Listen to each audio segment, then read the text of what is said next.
Good morning. It's 5 a.m. Mester Scrum Show. Hope you're doing well. I think I say that every day, don't I? And hide that. And we're here. We're live on the 5 a.m. Mester Scrum Show. I just got the kids off, so everything's all packed up, ready to go. Running a little late, though. So today I want to talk about I was reading Marsha Acker's book. Her book is just take it as a it's easy to read. I got a lot of it, a good chunk of it done like in less than an hour. The idea of, let me say, group buy-in versus group creation, and there's a big difference that and the facilitating game, and so many Scrum masters and leaders, one, they make a mistake and they lose the benefit of the group creation and just go for buy-in on their idea. And we're going to talk about that a little bit today. And as we do that, I did do the job show last night, so I'll be surfing through the different banners on the screen for the job postings last night. And it was really interesting that Combine, for some crazy LinkedIn's algorithm. We should talk about testing one day, and I'll talk about LinkedIn's algorithm as far as testing is a classic failure. And we'll talk about that as one of the things. But anyway, I'm posting that up from last night's show. But Combine went on 40,000 postings in the over the past month, and numbers. It's just crazy. It's another one of those crazy ones. Anyway, it's 5 a.m. Mester Scrum Show. I am Greg Mester, Scrum Master and Agile Coach. And here we talk about Scrum and Agile in a very practical and tactical way to bring value to your customer, not working crazy hours to do it. Get it done, get home, and enjoy life. So, why am I talking about her book? Well, one of my goals, as if you listened to one of my things the other day, was to read a book once a month at least. So every day I'm trying to read it, and as I'm reading some stuff comes to me. And it was very interesting because I saw some examples of it. And in our book, and it's somewhere, I forget where it is actually in the book, but they talk about, when she talks about having that neutrality, right? It's really coming out of the neutrality part of her book as a facilitator, being very neutral. So one of the things that I see, and even when I taught the IC Agile facilitation class, and I've taken, did I take hers too? Well, I took hers in the coaching. I took her coaching class. When I see leaders come in and say, hey, I'm going to facilitate a meeting, or Scrum Masters, and a couple of things happen. One is where they want to get their idea through the process. So like if I'm a leader, I'm going to facilitate this meeting. I'm going to think I'm doing it right and asking questions and everything.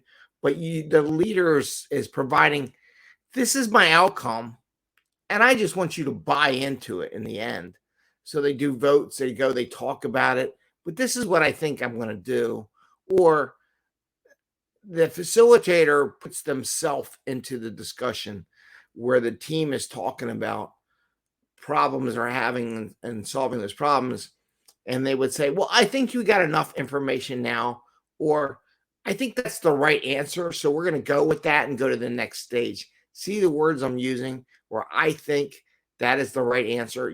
When you are a facilitator, depending on what you want to go for, it's not you. You take that neutral path, and it's hard to be that neutral person because if you have information and knowledge on something, it's very hard not to stick your thoughts and your nose into the process. But it's a good habit to do, because what you want is you want group creation. If it's a single person saying, this is my thought, this is what I want to do, what do you think? That's buy-in, right? When you go and say, we have this problem, let's explore solutions and how we want to get that. Or even if that's the problem you want to solve, maybe you're observing is the problem, maybe it's not really the problem. Hey Tula, how are you doing? So that is a difference in the activity. So, but here's what I think. Getting the group creation thought process will provide a much better solution than one person checking for buy-in from everyone else. So I can put an idea in there, and we'll share his comments. There you go. A thumbs up on the agreement. Thanks to so when you do the buy-in, you're going to be pushing for another way, and you have to be careful because you could piss everyone off in the room and the team because you're pushing your agenda. So you may be careful, or like you may think you know a lot of stuff, but you're not the technical team. And you say, well, Greg has the good idea. Let's go with what Greg has. Or Greg has the only idea. And that's where you're getting that buy-in. Does everyone agree? Let's go work on Greg's idea. See the words I'm using, how I'm saying it? This is where you're going for the buy-in and not necessarily the creation part of it. Where in the creation part, you're looking for them to provide the problem statement, looking for them to provide the solutioning, and going through those methodologies that we have, those tools for facilitation to get them to figure out what they want to do. So there's a big difference. And I do believe that the creative side of it, like what should the answer be? You can provide all the information. Here's all the information that's available. How do you want to handle this? What do you all see? What do you think the problem is when you look at all this information? What do you think might be a solution? How do we want to get there? Walking through that process. And that's the difference between buy-in. Here's my idea. I looked at all the data. I think this is the problem. I think this is the path we go. And I'm just looking for buy-in from everyone to buy into what I propose. First, here's the information. What do you all see? What are you thinking the problem is? How do you want to solve that problem? What's our path forward? So it's two different processes there in the facilitation world. And some are good or some bad. Some are needed depending on what you're doing and who you are. But then just be clear that you're not really facilitating so much with a neutral stance once you go, this is what I think as the facilitator. So I wanted to share that from Marsha Eff's book and the neutrality. There's all kinds of aspects of neutrality.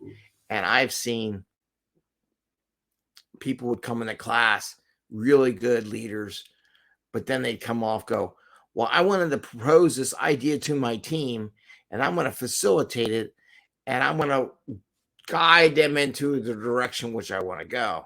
And that's where you kind of get off. It's where you miss the whole facilitation mark on that, about being neutral and getting them, the people in the room, to decide what to do. There we go. What do you got here? Create the level ground to generate discussion. Yes, that's a good point, especially in the facilitation. And not just that in this conversation, just talking about keeping neutral. Don't let your ideas, your solutions in your mind penetrate the group as they come up with an answer. So with that, I'm going to say have a great day. Happy scrumming.